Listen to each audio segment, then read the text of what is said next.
launching of digitization of Hyderabad. I request Mr. Sashinath Garu to come.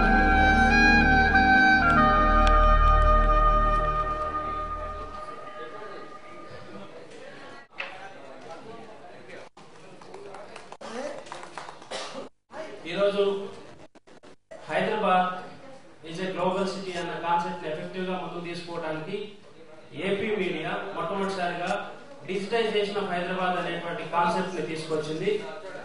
ఈ concept ప్రపంచంలో ఉన్న global cities అన్ని కూడా ఒకసారి గమనిస్తే ఈ ఏటీ క్యూఆర్ని అనేటువంటి ఒక సంస్థ ప్రపంచంలో ఉన్నటువంటి వాళ్ళకు ఉన్నటువంటి అంతర్జాతీయంగా పెట్టుబడి పెట్టేటువంటి వ్యాపారం చేసేటువంటి క్లయింట్స్ ని ఎక్కడెక్కడ పెట్టుబడులు పెట్టాలి అనేది సూచించేటువంటి పరిస్థితి. వాళ్ళు ప్రపంచవ్యాప్తంగా కొన్ని సిటీస్ ని గ్లోబల్ సిటీస్ కి ఐడెంటిఫై చేశారు.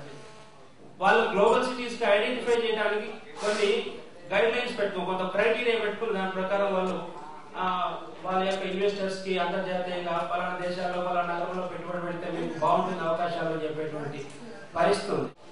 భారతదేశంలో Hyderabad one of the most potential cities in India, and Hyderabad is as equal as any other global cities in the world. So ఈ కాన్సెప్ట్ ని ఆలోచించిన తర్వాత ఇక్కడ ఉన్న పరిస్థితులు చూసిన తర్వాత నాకు అనిపించింది ప్రపంచంలో ఏ గ్లోబల్ సిటీకి తీసుకున్నటువంటి నగరం హైదరాబాద్ నగరం. ఈ హైదరాబాద్ నగరానికి మనకు ఉన్నటువంటి అన్ని వసతులు, మనకు గ్లోబల్ ఇన్ఫ్రాస్ట్రక్చర్ ఉంది, వీ హావ్ ఒక వెరీ గుడ్ గవర్నమెంట్ పాలసీస్ ఉన్నాయి. ఈ పరిస్థితుల్లో ఈ మనకున్నటువంటి ఒక 2-3 అంశాలు బ్యాక్ డ్రాప్స్ ని కనుక మనం కనుక వాటిని ఫిల్అప్ చేసుకోగలిగితే we can able to make Hyderabad a global city. ఈ ప్రాసెస్ లోనే మనం డిజిటైజేషన్ ఆఫ్ హైదరాబాద్ అనేటువంటి కార్యక్రమాన్ని టేకప్ చేయడం జరిగింది. ఈ డిజిటైజేషన్ ఆఫ్ హైదరాబాద్ అనేటువంటి కార్యక్రమం ఏంటంటే హైదరాబాద్ మొత్తాన్ని, హైదరాబాద్ లో ఉన్నటువంటి ఎస్టాబ్లిష్మెంట్స్ ని మనం ఎన్రోల్ చేసి, అంటే we are converting it to digital format. Hyderabad లో ఉన్నటువంటి ఎస్టాబ్లిష్మెంట్స్ అన్ని కూడా ఎన్రోల్ చేసిన తర్వాత దాని అంతా మనం ఒక సాఫ్ట్వేర్ తయారు చేస్తున్నాం. ఇది ఎలా ఉంటుందంటే వీడియో గేమ్స్ ఏ రకంగా అయితే క్యారెక్టర్స్ మూవ్ అవుతాయో అదే రకంగా ఉంటుంది. గూగుల్ అర్త్ ద్వారా ఎస్టాబ్లిష్మెంట్స్ ని మనం చూసే అవకాశం ఉంటుంది. అట్లా కాకుండా దీని ద్వారా కంప్లీట్ గా ఈచ్ అండ్ ఎవ్రీ ఎస్టాబ్లిష్మెంట్ నుండి పూర్తి సమాచారం మనం ఇచ్చేటువంటి అవకాశం ఉంటుంది. ఇది కామన్ మ్యాన్ నుండి బాగా చదువుకున్న వాళ్ళ వరకు కూడా మొబైల్ లో కూడా ఈ సాఫ్ట్వేర్ ని, ఎస్టాబ్లిష్మెంట్ కి సంబంధించిన సాఫ్ట్వేర్ ని డౌన్లోడ్ చేసుకుని వాళ్ళని యూజ్ చేసుకునేటువంటి అవకాశం ఉంటుంది. హైదరాబాద్ ఏ అడ్రస్ అయినా, ఏ సమాచారం అయినా హైదరాబాద్ నుంచి మనం తెలుసుకునేటువంటి అవకాశం.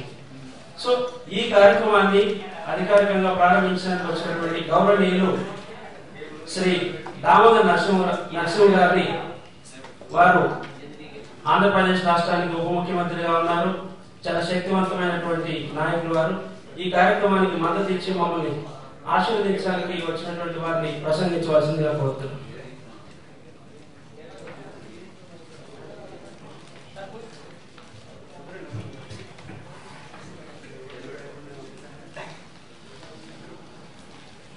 మిత్రులు రమేష్ బాబు గారు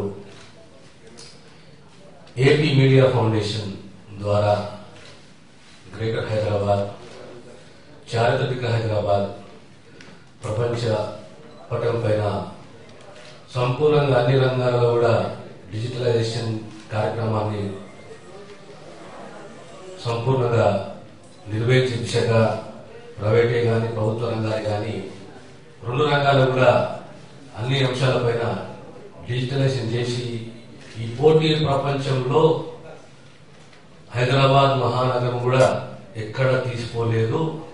రేపు పెట్టుబడిదారులు కూడా హైదరాబాద్ కూడా పెట్టుబడులు పెట్టొచ్చు అనే దిశగా ఈ కార్యక్రమం చేపట్టినందుకు వారిని అభినందిస్తున్నాను. Wish you all the best and whatever cooperation from the government side is there, we definitely extend our cooperation to you. Wish you all the best. Thank you.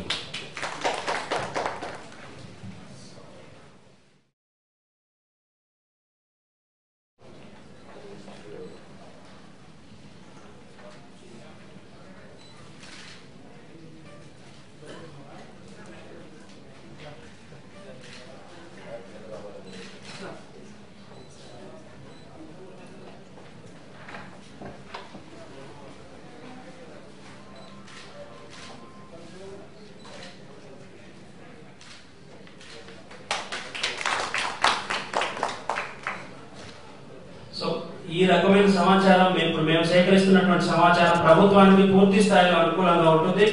ఇది గ్రేటర్ హైదరాబాద్ మున్సిపల్ కార్పొరేషన్, తర్వాత Hyderabad metro development authority వాళ్ళ సహకారంతో ఈ యొక్క కార్యక్రమాన్ని మొట్టమొదట సేకరించడం జరుగుతుంది. దీనికి రాష్ట్ర వ్యాప్తంగా, ముఖ్యంగా నగర వ్యాప్తంగా రిసోర్స్ సెంటర్స్ దాదాపు 500 నుండి 1000 వరకు రిసోర్స్ సెంటర్స్ ని ప్రతి ప్రాంతానికి, ప్రతి వార్డుకి మేము అపాయింట్ చేయడం జరుగుతుంది. ఆ రిసోర్స్ సెంటర్స్ ద్వారా అక్కడే ఉన్నటువంటి వాళ్ళు అక్కడ నుంచి ఏ ఏరియా నుంచి ఒక రిసోర్స్ సెంటర్ ఉందో అక్కడ నుంచి వాళ్ళ సమాచారం తీసుకొని అక్కడ నుంచి అప్లోడ్ చేయడం జరుగుతుంది. ఆ సమాచారం మాకు వస్తుంది. ఇదంతా కూడా త్రూ ఇంటర్నెట్ ద్వారా, ఆన్లైన్ ద్వారా జరుగుతుంది.